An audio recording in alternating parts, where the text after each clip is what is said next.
வரிப்பணத்தை எடுத்து கொள்ளையடிப்பவர்கள் அனைவரும் கொலைகாரர்கள் எனவும், விஜய் வெளியில் வந்து நல்லது செய்ய இதுவே சரியான தருணம் என இயக்குநரும் நடிகருமான தங்கர் பச்சான் தெரிவித்துள்ளார். கடலூர் மாவட்டத்தில் பெஞ்சல் புயல் மற்றும் தென்பெண்ணை ஆற்றில் ஏற்பட்ட வெள்ளப்பெருக்கால் பாதிப்படைந்த பகுதிகளான செம்மண்டலம், தாழங்குடா, கண்டக்காடு உள்ளிட்ட பகுதிகளில் நடிகரும் இயக்குநருமான தங்கர் பச்சான் நேரில் ஆய்வு மேற்கொண்டார். இதனைத் தொடர்ந்து பாதிக்கப்பட்ட மக்களுக்கு நிவாரண உதவிகளையும் வழங்கினார். பின்னர் செய்தியாளர்களுக்கு பேட்டியளித்த அவர், மக்களின் வரிப்பணத்தை எடுத்து கொள்ளையடிப்பவர்கள் அனைவரும் கொலைகாரர்கள் என கூறினார். இதனைத் தொடர்ந்து தமிழக வெற்றிக் கழக தலைவர் விஜயின் நலத்திட்ட உதவிகள் குறித்து கருத்து தெரிவித்த அவர், விஜய் வெளியில் வந்து மக்களுக்கு நல்லது செய்ய இது சரியான தருணம் என தெரிவித்தார். சேற்றவாரி அவங்களுடைய வயிற்றெரிச்சல் நான் பார்த்த ஒரு காணொலி மனசு ரொம்ப வலிச்சுது. இப்போ நம்மலாம் வந்து மணி என்ன பாருங்க, நம்ம சாப்பிட போகிறோம். என்ன யார் உழைச்ச சாப்பாட்டை சாப்பிட போடுறோம்? அந்த சேர் அரிச்சவன் அவன் தான். அவனுக்கு சோறு இல்லாமல் நடு ரோட்டில் நிற்கிறான். குடிக்க தண்ணி இல்லை, யாரும் வந்து பார்க்கல. 3 நாளாக அவன் குரலை யாருமே கேட்கல. அவன் அப்புறம் என்ன செய்வாங்க? அதை சொல்லுங்க. நீங்கள் அந்த இடத்துல இருந்தால் நீங்கள் செய்வீங்களா இல்லையா? உங்களுக்கு மாத சம்பளம் வருதுங்க. இப்போ எனக்கு ஏதோ ஒரு தொழில் இருக்குது, அவங்களுக்கு என்ன இருக்குது? கூலி வேலை போனாதான். அந்த மக்கள் தான் அதை செஞ்சாங்க. அது சரின்னு சொல்றதுக்கு இல்லை, அவங்களுடைய கோபத்தை புரிஞ்சுக்கிட்டு ஆட்சியாளர்களும் அதிகாரிகளும் நடந்துக்கணுங்கிறது தான். தமிழக வெற்றி கழக தலைவர் வந்து விஜய் வந்து வீட்டில இருந்தே எல்லாரையும் பாதிக்கப்பட்டவங்க வர வச்சு நிவாரண உதவி பண்றாரு. அதை எப்படி சார் பாக்குறீங்க? விஜய் வந்து எனக்கு ஒரு நண்பர் தான். அவர் எல்லாம் கவனிச்சுட்டு இருக்கிறது மட்டும் இல்லாமல் இந்த நேரம் அவருக்கு ஒரு சரியான வாய்ப்பு மக்களை சந்திக்கிறதுக்கு. அதை அவர் தவற விட்டாருன்னு தான் நினைக்கிறேன். அப்படிதான் சொல்லுவாங்க.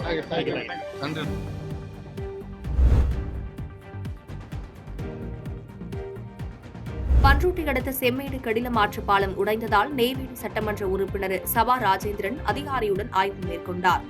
பண்ருட்டி அடுத்த செம்மேடு கடிலம் ஆற்றங்கரையில் உள்ள பாலம் ஏரிப்பாளையம் பேர்பெரியான் குப்பம் செல்லும் முக்கிய சாலை பகுதியாகும். இந்நிலையில் பெஞ்சல் புயல் காரணமாக தென்பெண்ணை ஆற்றில் அதிக அளவு நீர் திறக்கப்பட்டதை ஒட்டி கெடிலம் ஆற்றில் வெள்ள நீர் சென்றது. இதனால் பாலத்தின் ஒரு பகுதி முற்றிலும் இடிந்து சேதமடைந்தது. இதனால் ஏரிப்பாளையம், முத்தாண்டிக்குப்பம், கருக்கை, சேந்தநாடு போன்ற கிராமங்களுக்கு செல்லும் பகுதி துண்டிக்கப்பட்டுள்ளது. இந்நிலையில் நெய்வேலி சட்டமன்ற உறுப்பினர் சபா ராஜேந்திரன் நெடுஞ்சாலை கோட்ட பொறியாளர் வெள்ளிவேல் மற்றும் அதிகாரியுடன் ஆய்வு மேற்கொண்டார். இதனையடுத்து நெடுஞ்சாலைத்துறையினர் உடனடியாக தற்காலிக உடைந்த பாலத்தை சரிசெய்து போக்குவரத்து தொடரும் என உறுதியளித்தனர்.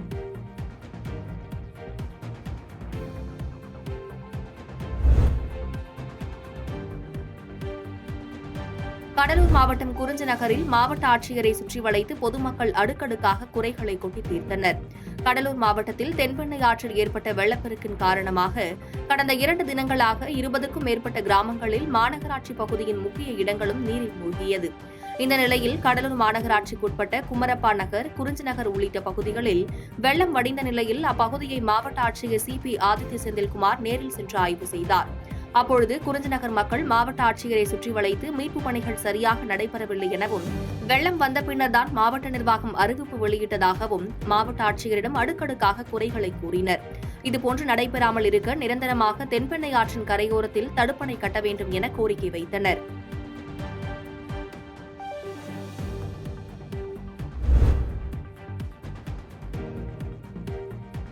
கடலூர் தேவனாம்பட்டினம் பகுதியில் முகத்வாரத்தில் இறங்கிய 32 எருமை மாடுகள் கடலுக்கு அடித்து செல்லப்பட்டது. கடலூரில் கெடிலம் ஆற்றின் நீர் கடலில் வடிவதற்காக வெட்டப்பட்ட முகத்வாரத்தில் மாடுகள் இறங்கியுள்ளன. அப்போது கடலூர் முதுநகர் பகுதியைச் சேர்ந்த 7 பேரின் மாடுகள் தண்ணீரின் வேகத்தில் தாக்குப்பிடிக்க முடியாமல் 32 மாடுகள் அடித்து செல்லப்பட்டுவிட்டது. ஆனால் உரிமையாளர்கள் காவல் நிலையம் சென்றால் வீடியோ ஆதாரம் இருந்தும் புகாரை எடுக்க மறுப்பதாக குற்றச்சாட்டு வைத்துள்ளனர். காவல் நிலைய புகார் இருந்தால் மட்டுமே நிவாரணத் தொகைக்கு கணக்கெடுக்க முடியும் என கிராம நிர்வாக அலுவலர் தெரிவிப்பதாகவும் உரிமையாளர்கள் குற்றச்சாட்டு வைத்துள்ளனர். ஒவ்வொரு மாடும் ரூபாய் 50,000 முதல் 60,000 வரையில் மதிப்புடையது என மாட்டின் உரிமையாளர்கள் வேதனை தெரிவித்துள்ளனர்.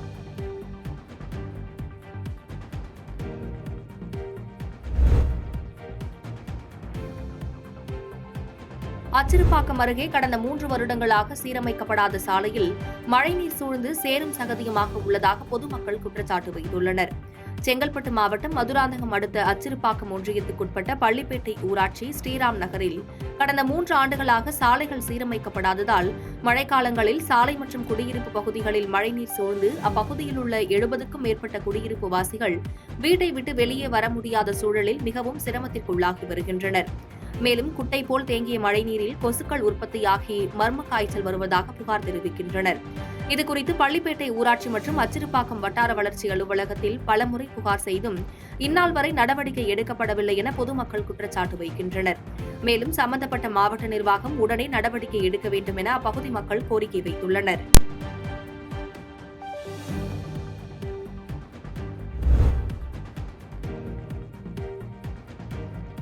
ரயில்வே துறை சார்பில் நடத்தப்பட்ட தேர்வில் செல்போனை வைத்து காப்பி அடித்து தேர்வு எழுதியதாக திருவண்ணாமலை மாவட்டத்தைச் சேர்ந்த ஆயுதப்படை காவலர் போலீசாரால் கைது செய்யப்பட்டார். வேலூர் மாவட்டம் அம்பாள் பகுதியில் ரயில்வே துறை சார்பில் உதவி ஆய்வாளருக்கான தேர்வு நேற்று நடைபெற்றது. இந்த தேர்வை திருவண்ணாமலை மாவட்டத்தில் ஆயுதப்படையில் காவலராக பணியாற்றி வரும் விழுப்புரத்தைச் சேர்ந்த புருஷோத்தமன் எழுதியுள்ளார். அப்போது அவர் செல்போன் வைத்து காப்பி அடித்து தேர்வு எழுதியது கண்காணிப்பு கேமரா காட்சி மூலம் தெரியவந்த நிலையில் தேர்வு மைய அலுவலர் ராகவன் காவலர் புருஷோத்தமனை கையும் களவுமாக பிடித்து காவல்துறையினருக்கு தகவல் அளித்தார். தகவலின் பேரில் அங்கு வந்த வேலூர் வடக்கு காவல்துறையினர் புருஷோத்தமனை கைது செய்து தொடர்ந்து விசாரணை மேற்கொண்டு வருகின்றனர்.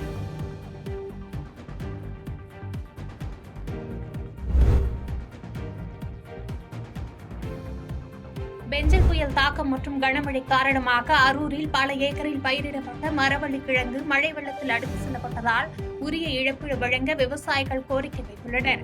பெஞ்சல் புயலால் தருமபுரி மாவட்டம் அரூர் பகுதியில் கடந்த 2 நாட்களுக்கு முன்பு பெய்த கனமழையால் பல ஏக்கரில் பயிரிடப்பட்ட மரவள்ளி கிழங்கு மழை வெள்ளத்தில் அடித்து செல்லப்பட்டது. இன்னும் 10 நாட்களில் அறுவடை செய்ய இருந்த நிலையில் விவசாயிகள் பெரும் துயரத்திற்கு ஆளாகியுள்ளனர். அரூர் வட்டாரத்தில் இந்த ஆண்டு 6655 ஹெக்டேர் மரவள்ளி கிழங்கும், மொரப்பூர் வட்டாரத்தில் 388 ஹெக்டேர் மரவள்ளி கிழங்கு பயிரிடப்பட்டுள்ள நிலையில் இதில் பெரும்பாலும் மழை வெள்ளத்தில் அடித்து செல்லப்பட்டதால் பாதிக்கப்பட்ட விவசாயிகள் அரசு நிவாரணம் வழங்க வேண்டும் என்று கோரிக்கை வைத்துள்ளனர்.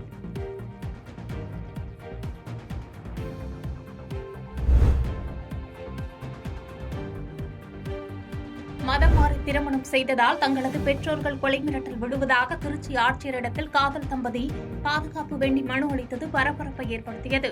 திருவாரூர் மாவட்டம் நீடாமங்கலம் அடுத்துள்ள ராயபுரம் பகுதியைச் சேர்ந்த அகிலா திருச்சி KK நகர் பகுதியைச் சேர்ந்த ஜமீல் அகமது என்பவரை காதலித்து வந்த நிலையில் வீட்டில் வேறு ஒருவரிடம் திருமணம் முடித்து வைக்க குடும்பத்தினர் நடவடிக்கை மேற்கொண்டுள்ளனர்.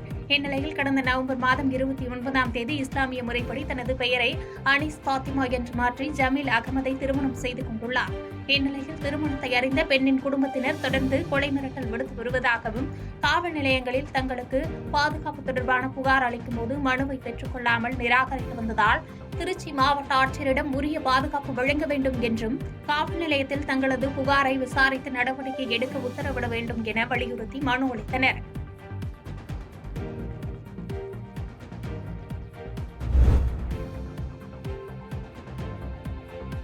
குன்னூர் அருகே ஓட்டுநரின் கட்டுப்பாட்டை இழந்த அரசு பேருந்து பள்ளத்தில் கவிழ்ந்து மரத்தில் மோதி நின்றதில் அதிர்ஷ்டவசமாக பேருந்தில் பயணித்தவர்கள் உயிர் தப்பினர். நீலகிரி மாவட்டம் சோல்ராக் எஸ்டேட் பகுதியிலிருந்து பயணிகளுடன் குன்னூர் நோக்கி வந்த அரசு பேருந்து சின்ன கரும்பாலம் காட்டேரி இடையே பேருந்து ஓட்டுநரின் கட்டுப்பாட்டை இழந்து பள்ளத்தில் கவிழ்ந்தது. அச்சமயம் எதிரே மரம் இருந்ததால் அதில் மோதி நின்றது. இதில் பேருந்து ஓட்டுநர் நந்தகுமார் மற்றும் நடத்துனருக்கு சிறு காயங்கள் ஏற்பட்டது. மேலும் பேருந்தில் பயணித்த பயணிகள் அனைவரும் அதிர்ஷ்டவசமாக உயிர் தப்பினர். சம்பவ இடத்திற்கு விரைந்த குன்னூர் DSP வீரபாண்டி மற்றும் காவல்துறையினர் பேருந்து விபத்து குறித்து விசாரணை மேற்கொண்டனர்.